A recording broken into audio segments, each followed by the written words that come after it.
Bon matin tout le monde. J'ai pas besoin de micro, hein, je parle fort, il n'y a pas de problème. Je vois qu'il arrive le micro. Donc, je pensais arriver dans un pays pas trop connu ici ce matin, puis là, finalement, j'arrive à l'entrée, puis on dirait que je connais beaucoup de monde. C'est l'avantage d'un prédicateur invité. Des fois, il dit des choses, puis on connaît pas les gens, fait que personne ne peut dire « il connaissait ma vie, lui, fait qu'il a dit quelque chose en rapport avec ma vie ». Mais là, je me rends compte que je connais beaucoup de monde, mais soyez sans crainte ce matin, c'est un message qui va toucher tout le monde. J'en suis convaincu, et moi le premier. Donc, pour ceux qui ne me connaissent pas, mon nom, c'est Patrick Auger. Je suis un des pasteurs à l'Église évangélique baptiste de Shawinigan-Sud.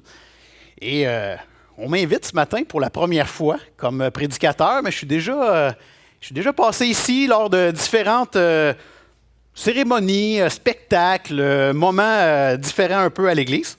Donc, c'est un plaisir d'être ici avec ma famille ce matin. Ce matin, je me cassais la tête pour trouver un titre pour mon message, puis finalement, après des heures de cassage de tête, j'en suis venu à l'idée que ça va être la parabole du semeur. Ça ne peut pas dire plus que ça. Mais pour commencer, j'ai une question à double sens pour vous. Comment il va votre terrain chez vous? C'est une question à double sens. Comment il va votre gazon? T'sais, là, on n'est pas pire, là, ce temps-ci de l'année, il pleut pas mal. Ceux qui ont du gazon, ça doit être assez vert. Ceux que c'est difficile depuis le début avec les sécheresses, tout ça, ça doit être assez jaune. L'entretenez-vous? Êtes-vous plus, levez pas la main, là, êtes-vous plus dans l'équipe des gazons verts ou dans l'équipe des pissenlits? Ah, on entend pissenlit. Levez pas la main, je veux pas savoir. Mais écoutez, nous autres, on est moitié-moitié. Un petit peu de gazon vert, un petit peu de pissenlit. Puis, faites-vous-en pas, je ne vous juge pas, peu importe vous êtes dans quelle équipe. Mais allons-y avec la même question au niveau spirituel. Comment il va votre terrain spirituel? Comment ça va dans votre cœur? Et ce matin, la parabole du semeur va nous aider. On pourrait voir ça dans un sens très simpliste, puis la parabole peut nous aider au niveau de notre jardin, de notre gazon, mais on va y aller plus en profondeur. La parabole du semeur va nous aider à prendre conscience et à savoir si on entretient bien notre terrain. Et puis on va voir ce matin 4 sortes de terrains. D'ailleurs, je vais essayer cette petite machine-là ici. Oh, puis ça marche très bien, super.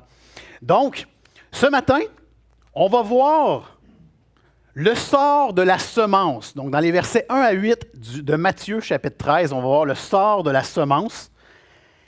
Mais ce qui est agréable avec cette parabole-là, c'est que le Seigneur Jésus l'explique. Et ce n'est pas toutes les paraboles qu'il explique en détail, mais celle-là, il le fait, donc on serait bien fou de ne pas l'utiliser. Alors, on va regarder dans les versets 19 à 23 la qualité des terrains. Puis on va terminer avec des applications pour notre vie, pas juste pour ce matin lorsque vous allez quitter l'Église, mais pour votre vie de tous les jours. Donc prenez avec moi l'Évangile de Matthieu, chapitre 13, les versets 1 à 8.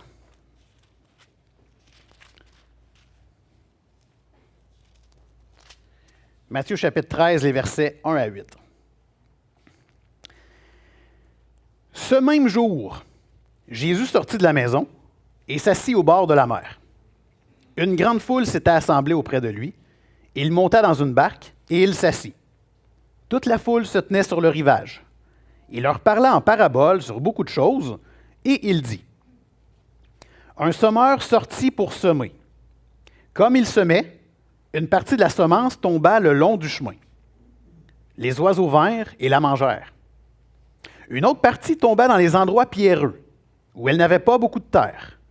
Elle leva aussitôt, parce qu'elle ne trouva pas un sol profond. Mais quand le soleil parut, elle fut brûlée et sécha, faute de racines. Une autre partie tomba parmi les épines.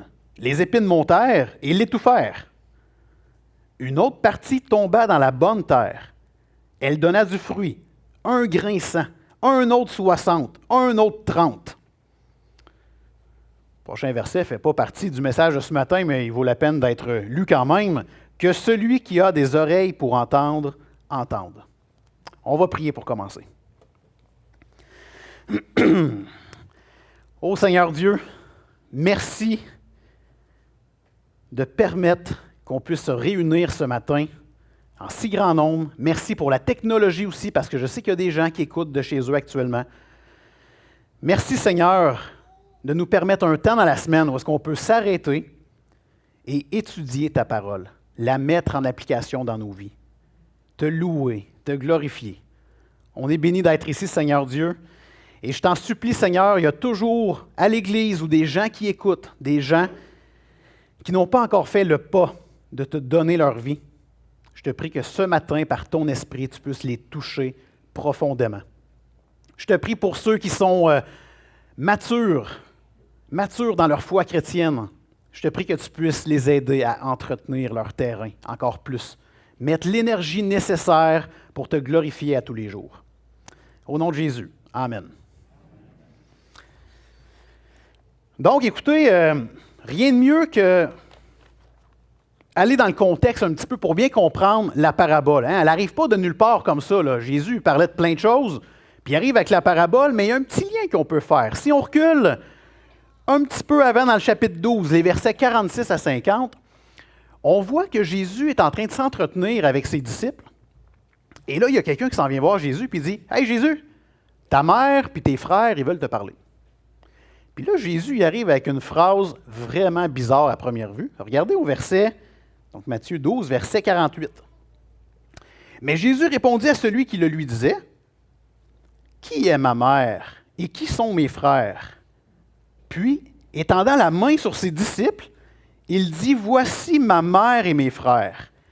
Car quiconque fait la volonté de mon Père qui est dans les cieux, celui-là est mon frère et ma sœur et ma mère. » Et à première vue, lorsqu'on lit un passage comme celui-là, il y a une chose qu'il faut tout de suite mettre en application.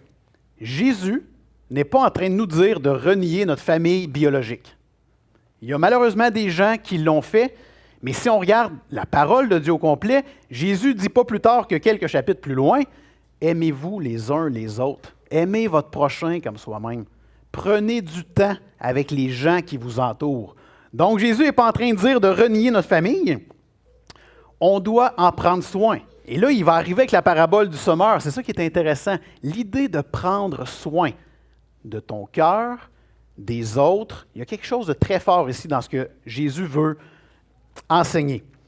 Une autre chose qu'il nous enseigne en même temps, c'est que oui, on a une famille biologique, mais par l'Église, on a une famille spirituelle. Nous sommes la famille de Jésus-Christ ici présent. Et ça, c'est merveilleux. Ça peut être autant merveilleux qu'autant très difficile. Parce qu'on est entouré de gens, on n'est pas tous des chums ici, là, on n'est pas tous des amis. Puis des fois, c'est plus facile d'interagir avec des amis. Le Seigneur nous dit non, nous sommes tous disciples de Christ. Prenons soin les uns les autres. On est sa famille ici présent. Et pour toi ce matin qui est ici, qui est peut-être monoparental, veuve, veuf, famille, retraité, pauvre, riche, peu importe d'où tu viens sur la planète, ta place est ici à l'Assemblée chrétienne du Cap. C'est une famille que nous voulons honorer Christ à tous les jours. Et puis, je ne vous connais pas encore beaucoup, mais je sais que vous voulez le mettre en application, cette situation-là ici. Et au même titre qu'on doit prendre soin de ce qui nous entoure, on doit faire la même chose avec notre Église locale. Et là, Jésus arrive tout de suite après avoir mentionné que sa vraie famille spirituelle, c'est les disciples de Christ. Il arrive avec la parabole du sommeur. Puis on va regarder ensemble le premier, tout d'abord, les versets 1. Oh, je pense que ma machine, faut-tu que je la pointe à quelque part en particulier? OK. Donc, les versets 1 à 3, on a Jésus le même jour qui a partagé que sa vraie famille, c'est les disciples de Christ. Il sort de la maison, et là, il y a une énorme foule qui l'attend, versets 1 à 3. Une énorme foule l'attend. Pas 2-3 personnes en avant de lui. La foule est tellement énorme qu'il doit se retirer pour éviter que ça sorte tout croche. Il y a quelque chose à dire. Et donc, il s'en va dans une barque, parce que tout se passe sur le bord d'un rivage, sur le bord de l'eau. Il s'en va dans une barque et commence à parler.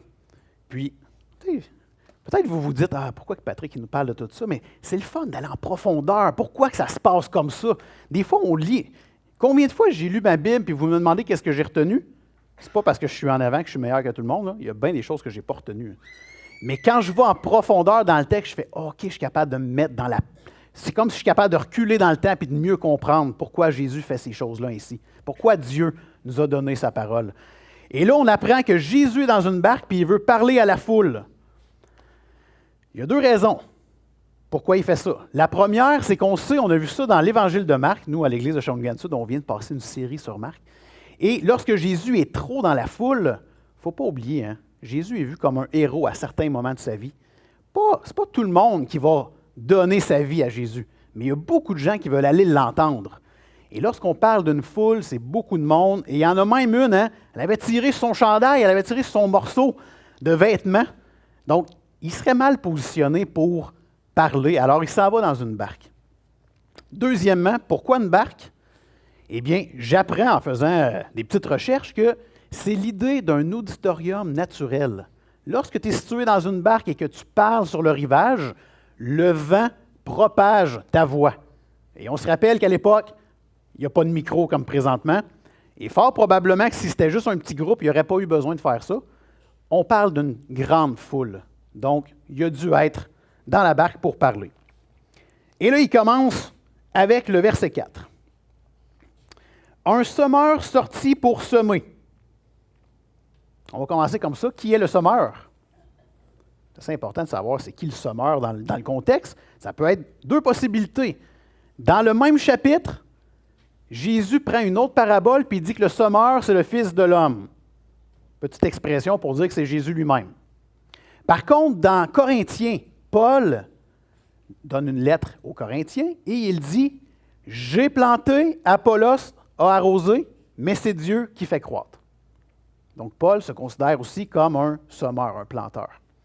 Alors, ce qu'on a à comprendre ici, c'est que le semeur, à la lumière de la parole de Dieu, c'est lorsque je sème, lorsque je partage l'Évangile, je le fais avec l'aide du Seigneur Jésus, par son Esprit Saint. Qu'est-ce que la semence? On pourrait rester vraiment au niveau du gazon, mais vous trouviez ça long. Qu'est-ce que la semence ici? C'est la parole de Dieu. C'est l'Évangile. C'est le fait, tout ce qui sort de la bouche de Dieu, qui est maintenant, aujourd'hui, inclus dans sa parole. Alors, on continue. Comme il semait, une partie de la semence tomba le long du chemin. Les oiseaux vinrent et la mangèrent.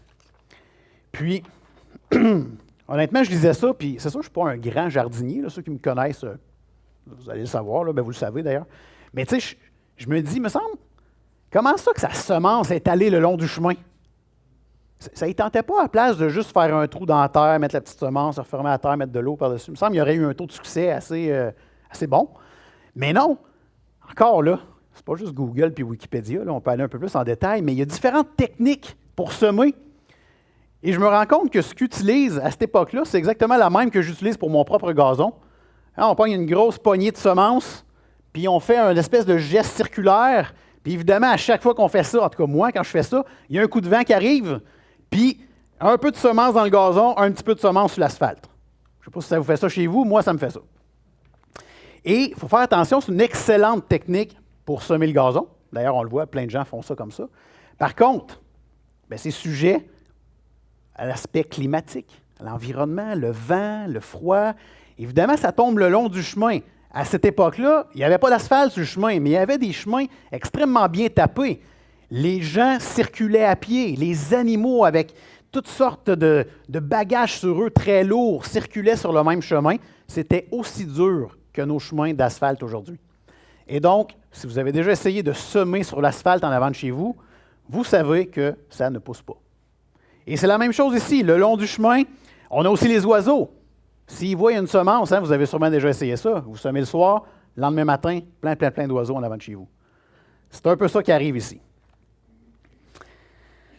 Regardons ensemble maintenant un autre type de terre. Versets 5 et 6. Une autre partie tomba dans les endroits pierreux, où elle n'avait pas beaucoup de terre. Elle leva aussitôt, parce qu'elle ne trouvait pas un sol profond. Mais quand le soleil parut, Elle fut brûlée et sécha, faute de racines. On a un autre type de terre ici, puis ça ressemble encore à chez nous.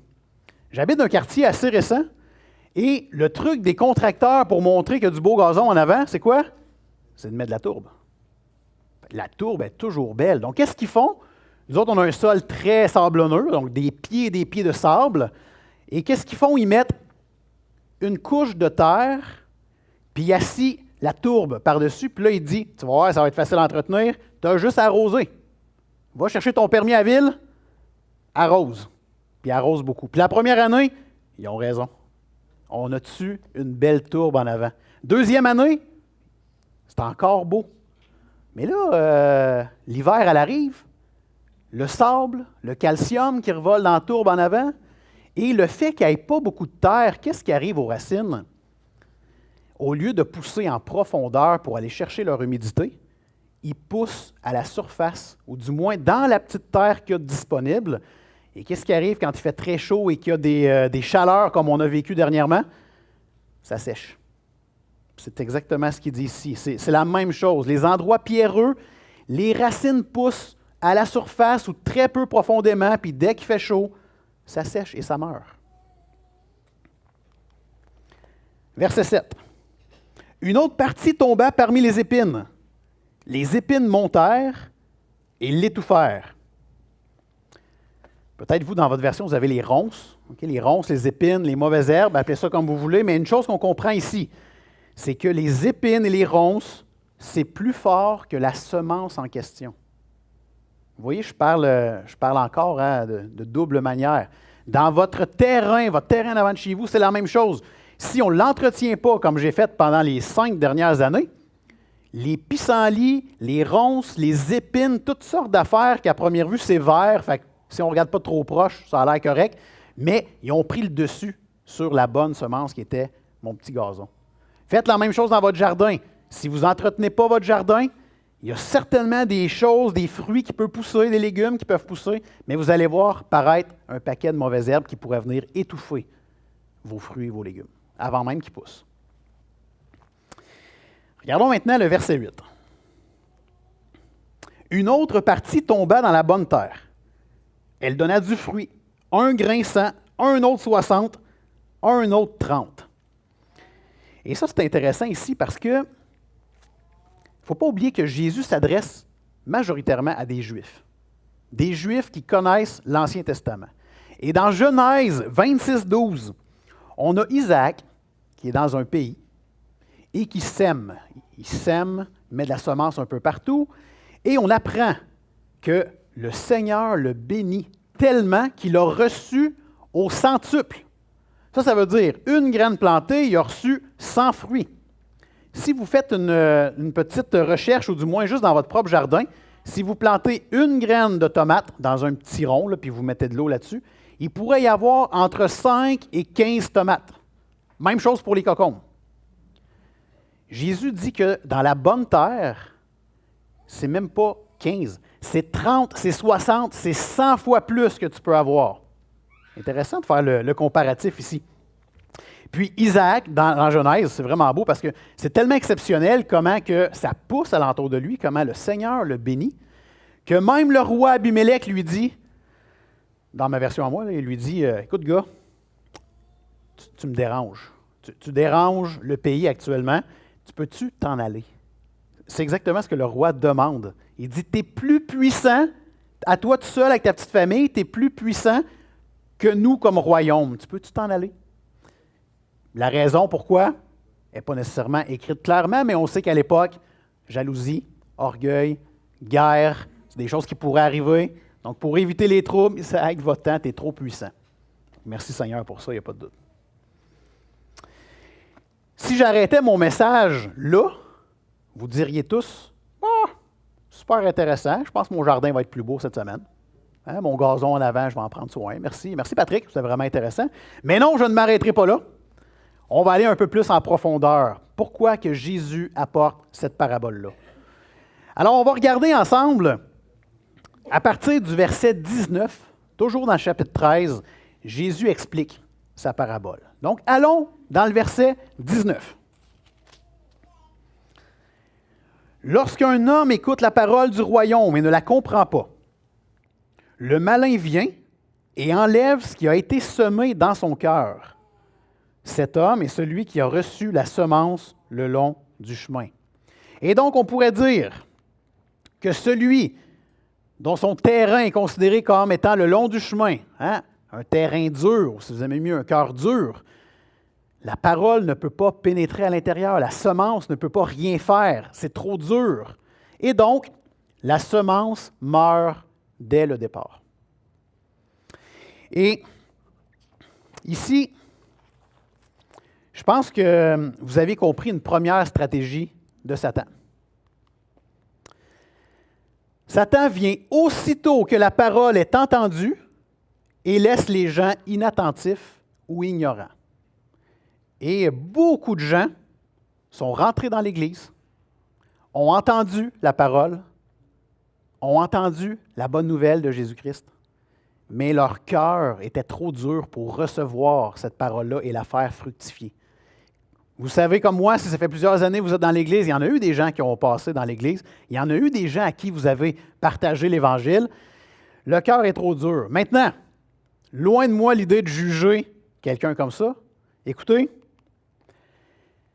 si un nid de poule est capable de faire pousser des tomates, à combien plus forte raison Dieu est capable de faire pousser sa parole de Dieu dans le cœur les plus durs qui existent sur cette planète. Donc, mettons pas Dieu dans une boîte. J'ai vu plein de gens qui se considéraient le cœur dur et qui sont venus en avant, durant un baptême par exemple, puis dire « Le Seigneur a touché mon cœur et maintenant, la parole de Dieu rentre dedans. » Et ça, c'est tellement beau d'entendre ça. Donc, soyons prêts. Même si les gens, ça peut être dur, puis Dieu aime bien ça, qu'on utilise notre patience. Je pense à ma propre famille. Je prie pour eux à tous les jours. Puis, visuellement parlant, on ne voit pas nécessairement les fruits actuellement. Je continue à prier. Je suis sûr que le Seigneur va faire quelque chose un jour. Regardons ensemble maintenant qu'est-ce qui arrive lorsque la semence tombe dans les endroits pierreux, versets 20 et 21. Celui qui a reçu la semence dans les endroits pierreux, c'est celui qui entend la parole et la reçoit aussitôt avec joie. Mais il n'a pas de racine en lui-même, il croit pour un temps, et dès que survient une tribulation ou une persécution à cause de la parole, il y trouve une occasion de chute. Et donc, on pourrait dire ici que la semence qui tombe dans les endroits pierreux, elle meurt après une émotion. Et un très bon exemple qu'on voit dans la Bible, c'est l'histoire de Judas. Écoutez, là, Judas a passé 3 ans avec le Seigneur Jésus. 3 ans à chasser les démons, à être témoin des plus merveilleux prodiges et miracles que quelqu'un a pu voir. Et malgré ça, il a été motivé par l'argent, au lieu d'être motivé par l'amour de Jésus. Et même dans l'Évangile de Jean, chapitre 12, verset 6, il est dit qu'il est un voleur. Aucun enfant de Dieu n'est traité de voleur dans la parole de Dieu. C'est malheureux de voir ça.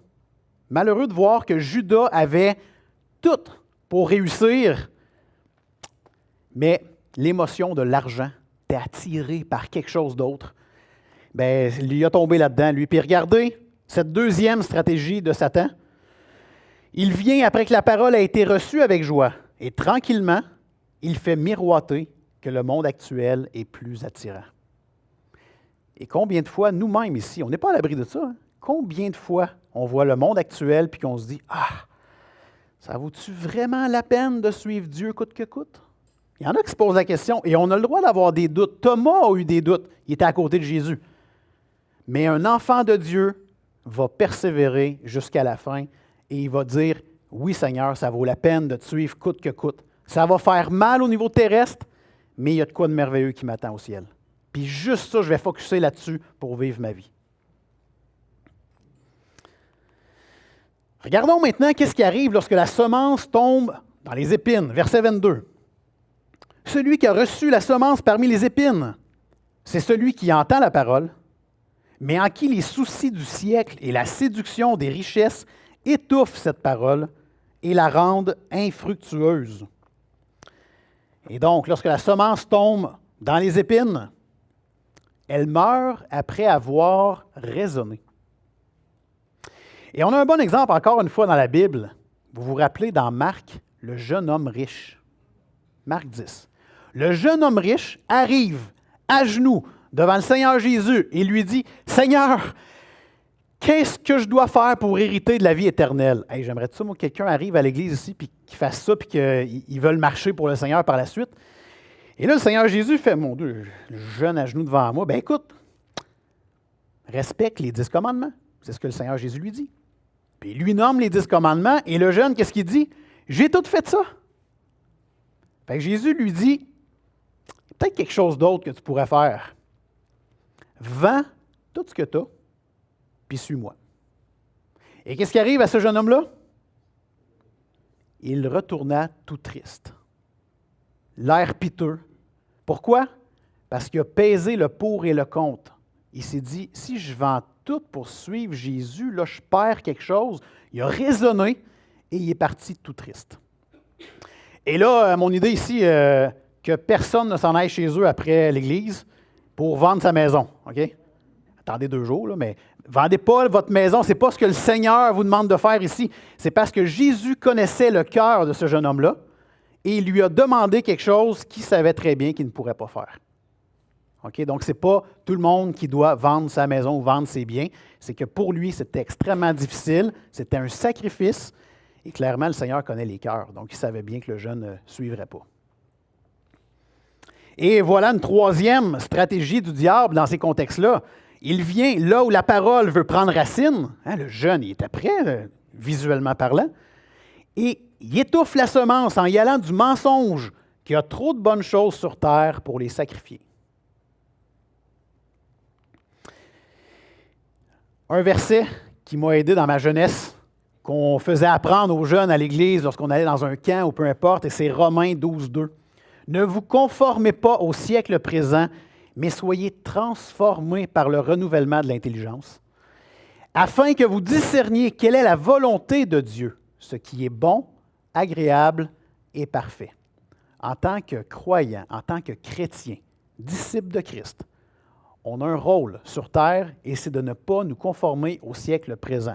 Est-ce que ça veut dire de ne pas embarquer dans la technologie? Bien sûr que non. Est-ce que ça veut dire qu'on doit être tellement à part que les gens nous trouvent bizarres? Bien sûr que non. Mais ça veut dire que lorsque vous allez croiser des gens, il devrait y avoir un jour quelqu'un qui vous dit « Il y a quelque chose de différent dans toi. » Et ça, c'est la marque d'un chrétien. En souhaitant que ce soit positif quand il le dit, évidemment. Et donc, lorsque la semence tombe dans la bonne terre, mais la semence devient vivante et porteuse de fruits. Et ici, on a une leçon clé de la parabole. L'endurance et la persévérance sont la marque d'une foi authentique. L'endurance et la persévérance sont la marque d'une foi authentique. Et Jésus déclare dans Jean 8, 31, « Si vous demeurez dans ma parole, vous êtes vraiment mes disciples. » La foi passagère n'a rien de la vraie foi. Lorsque nous suivons le Seigneur Jésus-Christ, mort à la croix pour nos péchés, écoutez, là, c'est pas rien, là. J'avais mon sac à dos de fardeau de péché, c'était lourd. Puis le Seigneur, il a fait, « Donne-moi ça, ce sac-là, je m'en vais mourir à la croix avec. » Il m'a libéré et grâce à ce geste, je peux aller à un Dieu parfait. Christ a payé pour moi. C'est vraiment merveilleux de comprendre cette situation-là. Et puis, c'est intéressant ici parce que dans la parabole, Jésus n'explique pas trop qu'est-ce qu'il veut dire par fruit, mais la Bible l'enseigne très clairement. On a entre autres, dans Galates 5, 22, le fruit de l'esprit. Hein? La paix, la joie, l'amour, la patience, la douceur, la maîtrise de soi, la foi, la bienveillance. Et c'est intéressant parce que dans Galates, ce n'est pas les fruits de l'esprit, c'est le fruit de l'esprit. Le fruit contient toutes ces choses. Tu ne peux pas dire « je suis joyeux, mais je ne suis pas en paix ». Ça vient tout ensemble, c'est un fruit. On a Jean-Baptiste aussi, qui dit lorsqu'il baptise des Juifs, il leur dit « race de vipères », ça c'est un petit bout qu'il dit, mais il dit aussi « portez les fruits de la repentance ». Et qu'est-ce que la repentance? C'est l'équivalent de partir en char à 200 km/h dans un mur et par la grâce de Dieu, il y a quelque chose en nous qui fait « Ah non, je m'en vais mourir, c'est clair. » On met les breaks puis on s'en va dans la direction de Dieu puis on dit « Seigneur, sauve-moi. » C'est ça la repentance. C'est de ne pas aller vers le péché, mais d'aller vers Christ. Puis lui dire « Seigneur, je sais que tu m'as déjà pardonné. Prends ça, je ne veux pas retomber là-dedans. »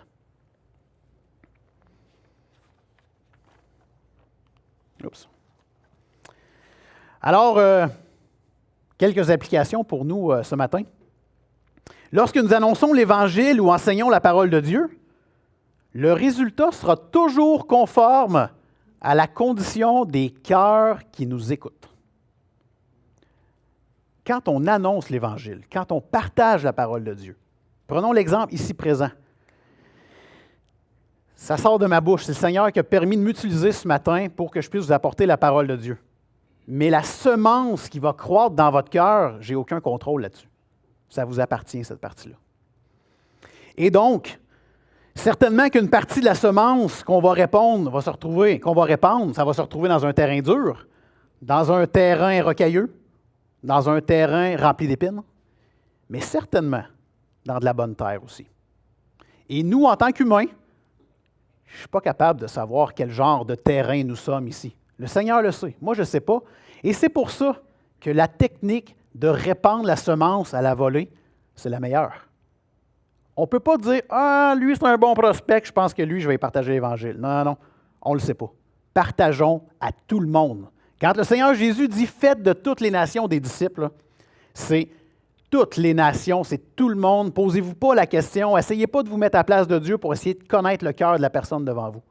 Semez l'Évangile, annoncez la parole. Le Seigneur va faire son œuvre.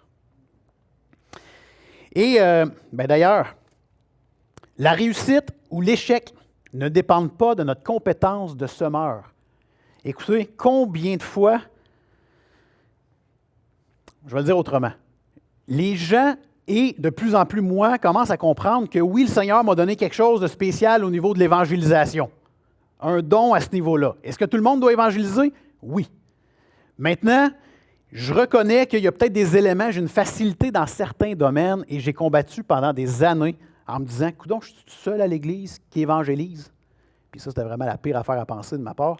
Parce que le Seigneur m'a montré une manière de faire, par exemple avec le micro en avant, ou bien par exemple en faisant des parties dans des parcs ou des choses comme ça. J'ai une facilité d'aller vers les gens. Et pourtant, une chance que le Seigneur m'a parlé là-dessus, je pense juste à mes beaux-parents. Ils s'en vont en moto, croisent quelqu'un, donnent un dépliant d'Évangile, s'en vont. J'ai jamais fait ça de ma vie, je suis trop gêné. Puis eux, ils font ça. J'en reviens pas. T'sais, le Seigneur nous donne à chacun, est-ce qu'on doit tous évangéliser? Oui. La manière de faire, le Seigneur va vous le montrer. Ça, c'est un des exemples concrets. Et donc, surtout, on doit retenir que ça réussisse ou que ça échoue devant la personne devant vous, bien, ce n'est pas de ta faute. OK? Ça dépend du cœur, puis ça dépend de ce que le Seigneur décide de faire par la suite. Et peut-être que ce matin, tu te dis, oh boy, là, il me semble que je ne suis clairement pas le terrain fertile que je dois être. Peut-être que vous vous dites ça ce matin. Il y a deux possibilités. Tu n'es pas chrétien ou tu as besoin de soins.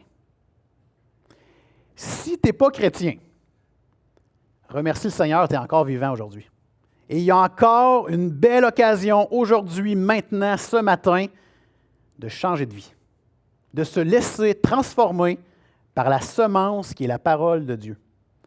Vous avez l'occasion ce matin de dire à Dieu, je reconnais que je ne suis pas parfait, puis je reconnais que toi, tu es parfait.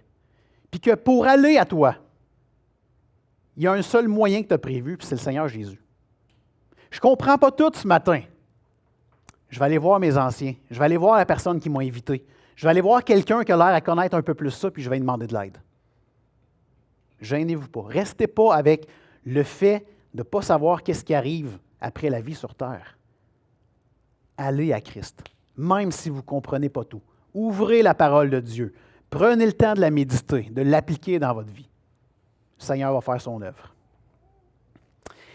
Si tu fais partie de ceux qui ont peut-être plus besoin de soins, C'est une excellente nouvelle que vous le reconnaissiez. On a tous, à un moment de notre vie, besoin de soins, même quand on est chrétien. Et donc, il faut juste le reconnaître. Et il faut se repentir. Il faut dire au Seigneur, je me repens, je suis dans la mauvaise direction et je suis ton enfant. Je veux être un exemple pour mes frères, mes sœurs, mes enfants. Seigneur, je me repens puis je vais aller dans la bonne direction. Aide-moi, je t'en supplie. Peut-être aller voir vos anciens encore ici, vos pasteurs, les responsables d'Église, qui en ont vu d'autres, qui savent comment vous diriger à travers la parole de Dieu.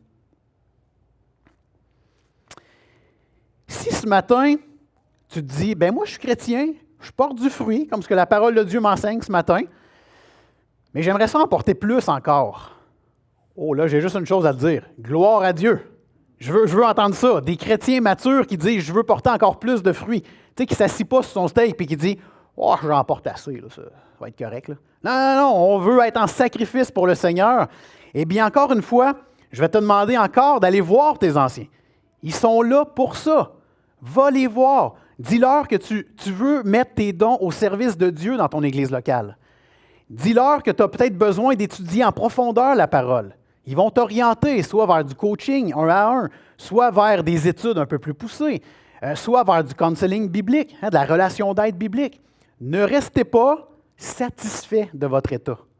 Oh non, ça c'est la pire gaffe qu'on peut faire comme chrétien. Cherchez à porter toujours plus de fruits, à entretenir toujours plus votre terrain. Et donc, je vous laisse avec 2 questions. La première, que fais-tu avec la semence que tu as reçue? La deuxième, comment prends-tu soin de ton terrain? On va prier. Merci Seigneur pour cette partie de ta parole qui est la vérité. Merci de nous l'avoir expliqué en plus. C'est tellement agréable d'aller plus en profondeur puis de comprendre pourquoi tu as partagé cette parabole aux gens et pourquoi elle nous touche encore d'une manière si efficace aujourd'hui en 2021. Seigneur, ma prière pour l'Assemblée chrétienne du Cap ici, c'est qu'elle puisse être unie en toi, que tu puisses travailler tous ces petits terrains-là ici qui sont en face de moi, les amener à vouloir porter du fruit, 1,30, 1,60, 1,100. Seigneur, bénis ton peuple ici, à Trois-Rivières, Cap-de-la-Madeleine. Bénis les gens, Seigneur. Tu les vois les cœurs actuellement. Tu les vois ceux qui ont besoin de soins. Tu les vois ceux qui doivent se tourner vers toi. Tu les vois ceux qui ont besoin de l'entretenir encore plus pour porter encore plus de fruits. Fais ton œuvre, Seigneur. Ça t'appartient. Tu l'as dit toi-même, je bâtirai mon Église. Donc, Seigneur, on te laisse ça entre les mains, c'est toi qui l'as bâti. Et merci de m'utiliser ce matin pour annoncer ta parole. Merci de m'avoir touché cette semaine pour ça aussi. Que ton nom soit glorifié et que la belle Église ici, qui est l'Assemblée chrétienne du Cap, puisse t'honorer des lèvres et en action. Au nom de Jésus. Amen.